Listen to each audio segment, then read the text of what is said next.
देखिए 9/11 जब यूएस में हुआ तो उसके बाद 9/11 कमीशन कॉन्स्टिट्यूट की गई, ये पता करने के लिए कि क्या कारण थे कि हमारी इंटेलिजेंस एजेंसीज, हमारी सिक्योरिटी फोर्सेस, हमारा स्टेट एपरेटस विफल रहा इस अटैक को एंटिसिपेट करने में।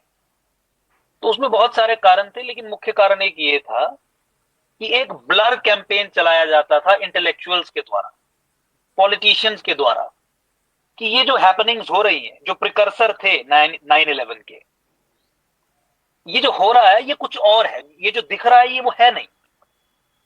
सिमिलर ब्लर कैंपेन हमारे भारत के रक्षा मंत्री ने आके यहाँ पे चलाया कि कश्मीर में जिहाद की समस्या नहीं है, या इंडियन स्टेट ने, उनकी बाकी मंत्रियों ने भी, या कश्मीर में आतंकवाद खत्म हो चुका है। ये जो झूठ बोलने की प्रक्रिया है, ये जो पर्दे डालने की प्रक्रिया है, जिहादी इंट्रूजन्स पे, जिहादी प्रिपरेशंस पे, जिहादी वॉरफेयर को लेके जो जो चीजें हो रही हैं उस पे, जिहाद की जो कोअर्सिव आर्म्स हैं वो कहना कि वो एग्जिस्टेंट ही नहीं है, इस तरीके का जो धुंधलापन करने का काम है, ये पाकिस्तान, आईएसआई और चाइना नहीं कर रहा है, भारत में भारत सरकार कर रही है, जिससे जिहाद पनपता है, बढ़ता है। अनफॉर्चुनेटली मक्खनलाल बिंद्रू मारा जाता है, पासवान मारा जाता है, उससे पहले पंडिता मारा जाता है, कई हिंदुओं की हत्या कर दी जाती है, मंदिरों को तोड़ दिया जाता है। तो ये जो आपने कहा ना कि ये भारत सरकार के बड़े बड़े मंत्री, रक्षा मंत्री तक ये कहते हैं कि आतंकवाद खत्म हो गया, आप बर्गर खा सकते हो, आप जा सकते हो, ये ब्लर कैंपेन चला रहे हैं। इंडियन स्टेट ही ब्लर कैंपेन, धुंधला करना, चीजों को देखने ना देना। सिमिलर चीज अमेरिका में भी इसी तरीके से होती थी 9/11 होने से पहले, और इस चीज का संज्ञान 9/11 कमीशन ने लिया और उसमें बाकायदा लिखा कि इस तरीके से यूनिवर्सिटीज में, इस तरीके से न्यूज़पेपर्स में, इस तरीके से जर्नल्स लिख के एक डिनायल मोड में रहने की प्रक्रिया को जन्म दिया जाता था। जो हो रहा होता था, जो जिहाद अनलीश किया जा रहा होता था, उसे दूसरे तरीके से दिखाने की कोशिश की जाती थी, पर्दे डाले जाते थे, और 9/11 हुआ। अब भाई भारत सरकार कश्मीर में, जम्मू कश्मीर में जो भी हो रहा है जिहाद के कॉन्टेक्स्ट में, उस पर स्वयं पर्दे डालने का काम कर रही है। हर एक वो स्टेटमेंट, चाहे डीजीपी जे.एंड.के दे, या एलजी जे.एंड.के दे, या होम मिनिस्टर या defence minister of the country दे, जो ये कहती है कि कश्मीर में आतंकवाद खत्म हो चुका है, आतंकवाद अपनी लास्ट लेग में है, ये सब जिम्मेवार हैं आज वो मक्खनलाल बिंद्रू की हत्या के कारण के लिए। ये सब व्यक्ति जिम्मेवार हैं मंदिर की डेसिक्रेशन के लिए, मंदिर में तोड़फोड़ होने के कारण, क्योंकि पर्दे डालने का काम ये करते हैं। जब आपने पर्दा डाल दिया तो आप निवारण नहीं कर पाएंगे डिजीज का। तो मुझे लगता है कि हमें भारत सरकार से ये सवाल पूछने चाहिए कि समस्या पे पर्दा डालने का काम आप क्यों करते हैं? आईएसआई यही चाहती है। आप आईएसआई जो चाहती है उस दिशा में वॉलंटरी चल रहे हैं कि इनवॉलंटरीली चल रहे हैं, कॉन्शियसली चल रहे हैं कि अनकॉन्शियसली चल रहे हैं? मुझे लगता है ये तीखे सवाल भारत सरकार और उसके नुमाइंदों से हम सभी देशवासियों को पूछने की आवश्यकता है। लेकिन नहीं, उस माहौल को तोड़ने की आवश्यकता है, सच्चाई बयान करने की आवश्यकता है। देश जिस समस्या से जूझ रहा है उस समस्या का नाम जिहाद है। जिहाद एक टोटल वॉर है, एक वॉर फॉर्म है, और उस टोटल वॉर की जितनी भी डायमेंशंस है उन्हें समझने की आवश्यकता है, देशवासियों को समझाने की आवश्यकता है, और इस प्रोपेगेंडा से बाहर निकलने की आवश्यकता है कि कुछ भी नेगेटिव बात नहीं होनी चाहिए।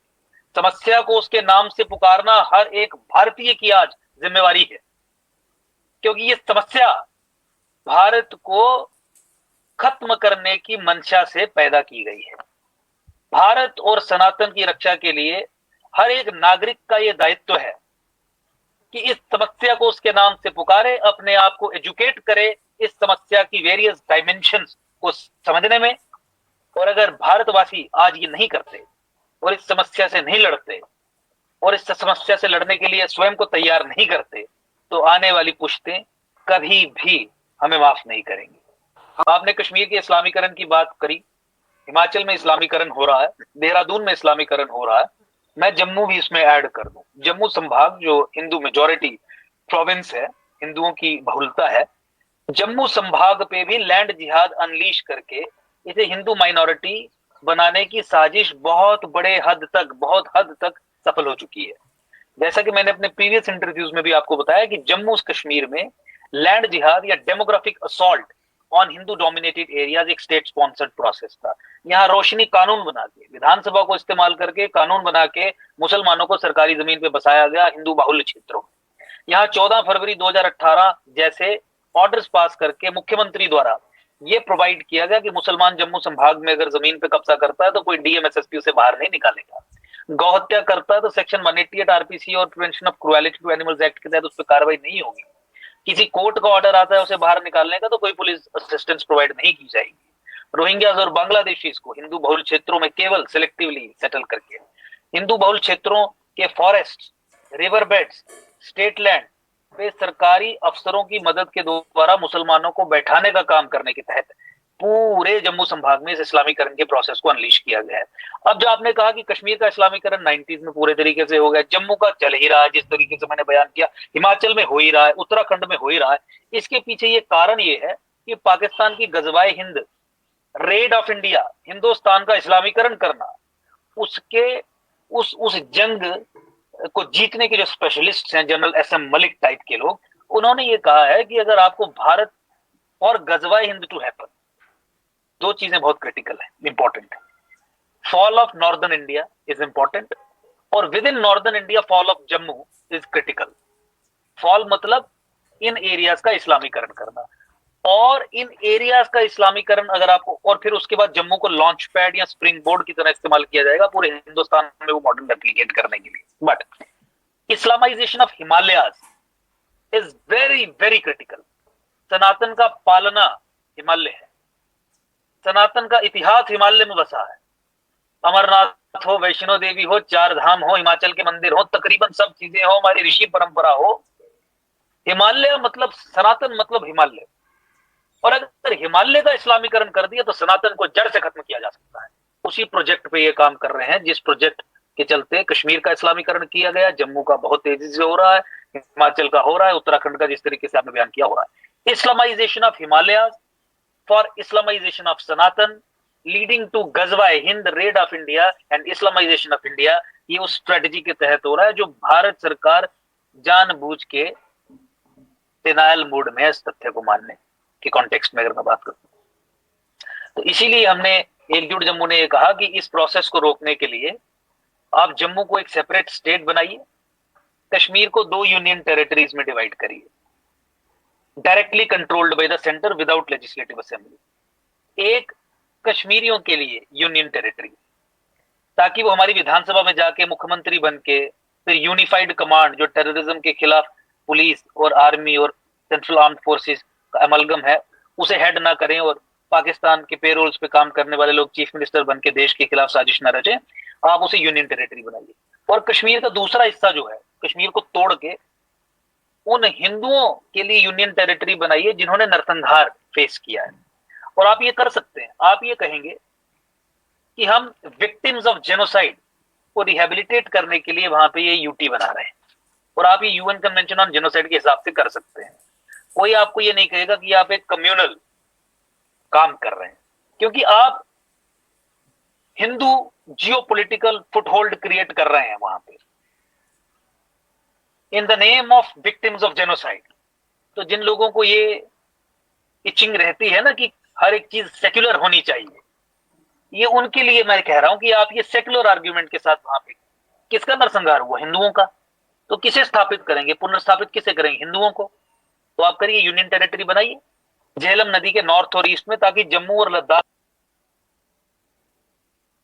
जुड़ा रहे। कश्मीर के लोग पाकिस्तान के साथ मिलके और चाइना के साथ मिलके कहीं लद्दाख को न काट दें, जम्मू से लद्दाख भी। तो यहाँ पे आप एक जियोपॉलिटिकल हिंदू फुटहोल्ड क्रिएट कर सकते हैं, और कश्मीर में जियोपॉलिटिकल हिंदू फुटहोल्ड क्रिएट करने का मतलब पाकिस्तान के project of Islamisation of Himalaya को रोकने का काम करना, जो नॉर्मली इंडियन स्टेट का नेशनल सिक्योरिटी इंपेरेटिव होना चाहिए था। कश्मीर को 2 हिस्सों में तोड़ा जाएगा, 2 यूनियन टेरिटरीज में तोड़ा जाएगा। एक में रहेंगे कश्मीरी और मुसलमान, एक दूसरी यूनियन टेरिटरी जो क्रिएट की जाएगी वो उन हिंदुओं के लिए क्रिएट की जाएगी जिन्हें 1990s में वहां से लाखों की संख्या में भगाया गया था, जिनका नरसंहार किया गया था। सो विक्टिम्स ऑफ जेनोसाइड को रिहेबिलिटेट करने के लिए आप वहां पे एक बेसिक रिक्वायरमेंट है कि एक इंडिपेंडेंट, टोटल, सेफ और सिक्योर लैंड मास देंगे ना। आप फिर उन्हें कश्मीर में अगर भेज देंगे और सत्ता उनके पास रहेगी तो फिर उनका नरसंहार होगा।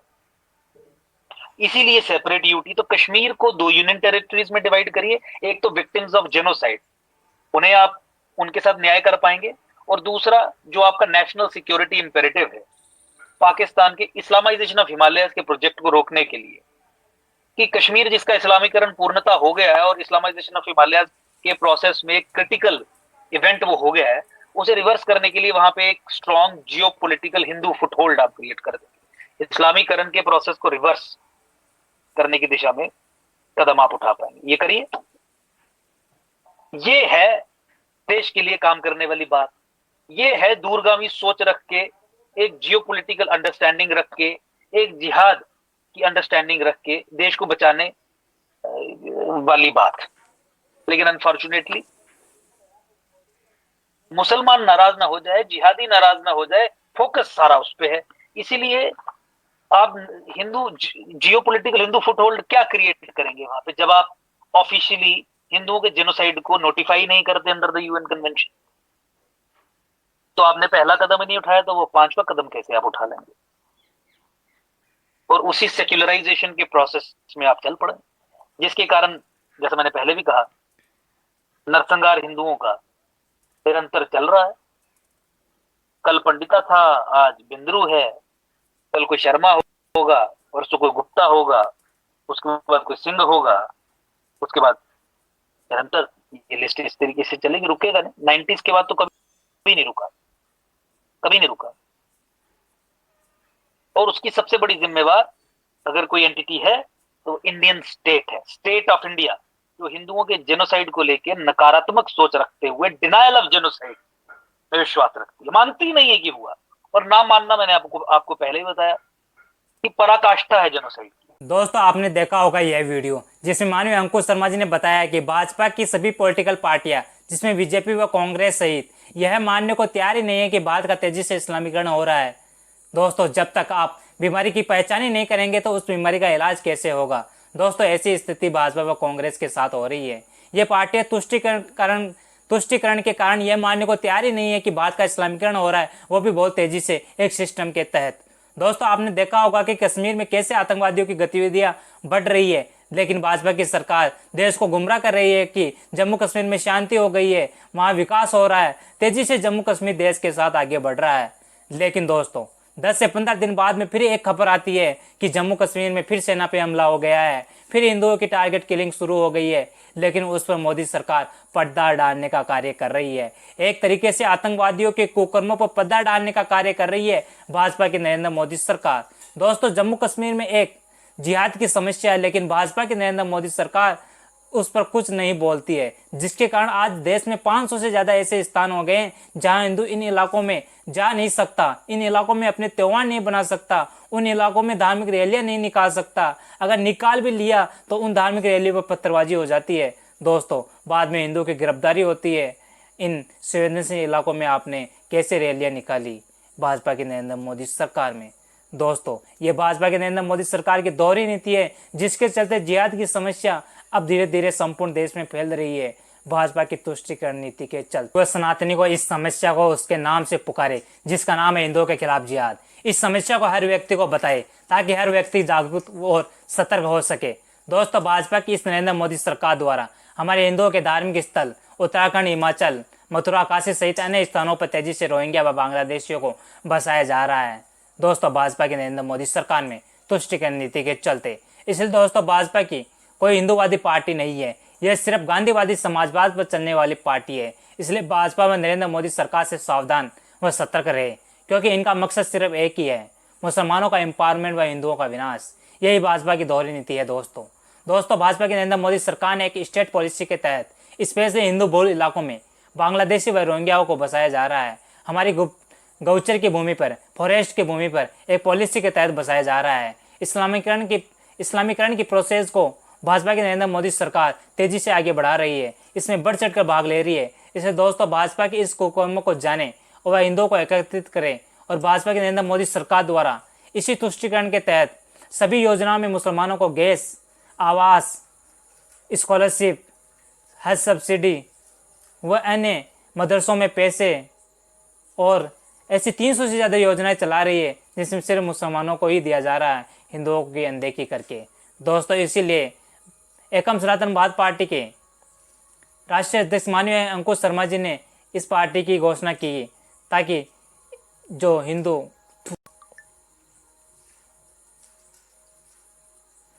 दोस्तों, एकम सनातनवाद पार्टी के राष्ट्रीय अध्यक्ष माननीय अंकुश शर्मा जी ने इसलिए इस पार्टी की घोषणा की ताकि एकम सनातन पार्टी सिर्फ सनातनी संस्कृति व सनातनी मूल्य व सनातनी मुद्दों को उठाया जा सके। और इन मुद्दों को उठाने के लिए एकम सनातनवाद पार्टी पूरे देश में 400 से ज़्यादा सीटों पर चुनाव लड़ेगी, जिससे संसद में ज़्यादा से ज़्यादा हिंदुओं की आवाज़ पहुंचाई जा सके। इसलिए दोस्तों, एकम सनातनवाद पार्टी को सपोर्ट कीजिए, इस पार्टी को आगे बढ़ाइए ताकि यह पार्टी ज़्यादा से ज़्यादा संख्या में संसद में पहुंचे और सनातनियों की आवाज़ बुलंद कर सके। जय हिंद, जय हिंदू राष्ट्र।